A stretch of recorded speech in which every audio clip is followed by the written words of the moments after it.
ಶ್ರೀ ಗುರುಭ್ಯೋ ನಮಃ. ಶ್ರೀಮತೆ ರಾಮಾನುಜಾಚಾರ್ಯಾಯ ನಮಃ. ನಾನು ನಿಮ್ಮ ಶ್ರೀನಿವಾಸ್ ಗುರೂಜಿ. ಇದು 2025 ಮತ್ತು 2026 ವರ್ಷದ 2 ವರ್ಷಗಳ ಗ್ರಹಗಳ ಏರುಪೇರುಗಳನ್ನು ನೋಡುವಂತಹ ಒಂದು ವಿಶೇಷವಾದಂತಹ ಸಂಚಿಕೆ ನೋಡಿ. ವೃಷಭ ರಾಶಿಯವರಿಗೆ 2025 ಕಷ್ಟ, ನಷ್ಟ, ಸಮಸ್ಯೆ, ಗೊಂದಲ ಮತ್ತು ಕೈ ಹಾಕಿದ ಕೆಲಸದಲ್ಲೆಲ್ಲವೂ ಸಹ ಒಂದಲ್ಲ ಒಂದು ಅವಘಡಗಳು, ಒಂದಲ್ಲ ಒಂದು ನಷ್ಟಗಳು, ಒಂದಲ್ಲ ಒಂದು ಸಾಲದ ಬಾಧೆಗಳಿಂದ ಬಾಧೆಯನ್ನು ಪಟ್ಟಂತಹ ರಾಶಿ ಯಾರು ಅಂತ ಅಂದರೆ 2025ರಲ್ಲಿ ವೃಷಭ ರಾಶಿ. ಈ ವೃಷಭ ರಾಶಿಯವರಿಗೆ 2026ನೇ ಪರಾಭವ ಸಂವತ್ಸರ ಒಂದು ರೀತಿಯಾದಂತಹ ಅದೃಷ್ಟದ ವರ್ಷವನ್ನು ನಿಮಗೆ ತಂದುಕೊಡುತ್ತೆ. ಹಣಕಾಸಿನ ಉತ್ತಮವಾದಂಥ ಯೋಗ ಫಲವನ್ನು ತಂದುಕೊಡುವಂಥದ್ದು ವೃಷಭ ರಾಶಿಯವರಿಗೆ. ವೃಷಭ ರಾಶಿಯಲ್ಲಿ ನೀವು ಕೃತಿಕಾ ನಕ್ಷತ್ರ, ರೋಹಿಣಿ ನಕ್ಷತ್ರ, ಮೃಗಶಿರ ನಕ್ಷತ್ರ ಇಷ್ಟು ರಾಶಿಯವರೆಗೂ ಸಹ ಅತ್ಯಂತ ಯೋಗ ಫಲದಲ್ಲಿರ್ತೀರಿ. ಕೈ ಹಾಕಿದ ಕೆಲಸದಲ್ಲಂತೂ ಉತ್ತಮವಾದಂತಹ ಗಳಿಕೆಯನ್ನು ನೋಡುವಂತಹ ಉತ್ತಮವಾದಂಥ ವರ್ಷವಾಗಿ, ಅದೃಷ್ಟದ ವರ್ಷವಾಗಿ 2026 ವೃಷಭ ರಾಶಿಯವರಿಗಿದೆ. ವೃಷಭ ರಾಶಿಯವರಿಗೆ ಉತ್ತಮವಾದಂತಹ ಕೌಟುಂಬಿಕ ವಿಚಾರದಲ್ಲಿ ಉತ್ತಮವಾದಂತಹ ವಾತಾವರಣ, ಮನೆಗಳಲ್ಲಿ ಮದುವೆ ಮುಂಜಿಗಳಾಗುವಂಥ ಉತ್ತಮವಾದಂಥ ಯೋಗ ಫಲ, ಕೈ ಹಾಕಿದ ಕೆಲಸದಲ್ಲಿ ಪ್ರಗತಿಯನ್ನು ಕಂಡು ಉತ್ತಮವಾದಂಥ ಲಾಭ ಗಳಿಕೆಯನ್ನು ನೋಡುವಂತಹ ಅತ್ಯಂತ ಅದೃಷ್ಟದ ವರ್ಷ. ಜೊತೆಯಲ್ಲಿ ವಿದೇಶಗಳಿಗೆ, ಹೊರದೇಶಗಳಿಗೆ ಪ್ರಯಾಣ ಮಾಡುವಂಥ ಸುವರ್ಣ ಅವಕಾಶಗಳು. ರೈತಾಪಿ ವರ್ಗದವರಿಗಂತೂ ಸಹ ಉತ್ತಮವಾದಂತಹ ಬೆಳೆಯನ್ನು ಬೆಳೆಯುವಂತಹ ಯೋಗ ಫಲ ವೃಷಭ ರಾಶಿಯವರಿಗಿರುತ್ತೆ.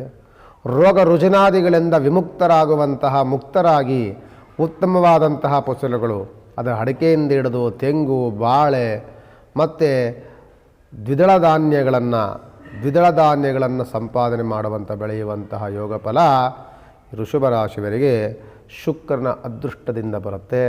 ನಿಮಗೆ ಶನಿ ಅತ್ಯಂತ ಭಾಗ್ಯಸ್ಥಾನದಲ್ಲಿದ್ದಾನೆ. ಗುರುವಿನ ಯೋಗ ಫಲ ಬಂದಿದೆ. ಸ್ವಕ್ಷೇತ್ರಾಧಿಪತಿಯಾದಂಥ ಶುಕ್ರ ಗ್ರಹ ಉತ್ತುಂಗದಲ್ಲಿರ್ತಾರೆ. ಇಂತಹ ಯೋಗ ಫಲ ನಿಮಗೆ ಈ ವರ್ಷವೇ ಹೊರತು 2027 ನಂತರದಲ್ಲಿ ಈ ರೀತಿಯಾದಂಥ ವಾತಾವರಣಗಳು ನೀವು ಅಪೇಕ್ಷೆ ಪಟ್ಟರೂ ಸಿಗೋದಿಲ್ಲ. 2026ನೇ ಇಸ್ವಿಯಲ್ಲಿ ನೀವು ತುಂಬ ಅದೃಷ್ಟದ ಜನಗಳಾಗಿರ್ತೀರಿ. ಅದೃಷ್ಟ ಮಾಡುವಂತಹ ದಿನಗಳಾಗಿ ನಿಮಗೆ ಕೂಡಿರುತ್ತೆ ಇಂಥ ವರ್ಷ. ಮತ್ತು ನೀವು ನೋಡಬೇಕು ಅಂತಂದರೆ ಇಂತಹ ಯೋಗ ಫಲ, ಇಂತಹ ಅದೃಷ್ಟ ಫಲ, ಇಂತಹ ವ್ಯಾವಹಾರಿಕವಾದಂತಹ ಅನುಕೂಲಕರವಾದಂತಹ ವಾತಾವರಣ ನೋಡಲಿಕ್ಕೆ ಸುಮಾರು ಇನ್ನೂ 9 ವರ್ಷಗಳ ಕಾಲ ಬೇಕು. 9 ವರ್ಷದ ನಂತರದಲ್ಲಿಯೇ ಮತ್ತೆ ಇಂಥ ಯೋಗ ಫಲ ವೃಷಭ ರಾಶಿ ನೋಡುವಂಥದ್ದು. ಈ ವರ್ಷ 2026ನೇ ಇಸ್ವಿ ನೀವು ಏನನ್ನು ಮಾಡಬೇಕು ಅಂತ ಈಗಲೇ ಸಿದ್ಧತೆಗಳನ್ನು ಮಾಡಿಕೊಳ್ಬೇಕು. ಮುಂದಿನ ನಿಮ್ಮ ಜೀವನದ ರಕ್ಷಣೆಗಾಗಿ, ಮುಂದಿನ ಜೀವನದ ಅಭಿವೃದ್ಧಿಗಾಗಿ, ಏಳಿಗೆಗಾಗಿ ಈಗಲಿಂದಲೇ ಸಿದ್ಧತೆಗಳನ್ನು ಮಾಡಿಕೊಂಡು ಬಂದಂತಹ ಲಾಭ, ಬಂದಂಥ ವ್ಯವಹಾರ ಎಲ್ಲವೂ ಕೈಗೂಡಿದಂತಹ ಎಲ್ಲ ವ್ಯವಹಾರಗಳು ಸಹ ಭದ್ರಪಡಿಸ್ಕೊಳ್ಬೇಕು. ಮುಂದಿನ ದಿನಗಳಲ್ಲಿ ಕಷ್ಟ ದಿನಗಳು ಬಂದರೂ ಸಹ ನಾನು ಅದನ್ನು ನಿಭಾಯಿಸುವಂತಹ ಒಂದು ಮುಂಚಿತವಾದಂತಹ ರಕ್ಷಣೆಗಳನ್ನು ವೃಷಭ ರಾಶಿಯವರು ಮಾಡಿಕೊಳ್ಬೇಕು.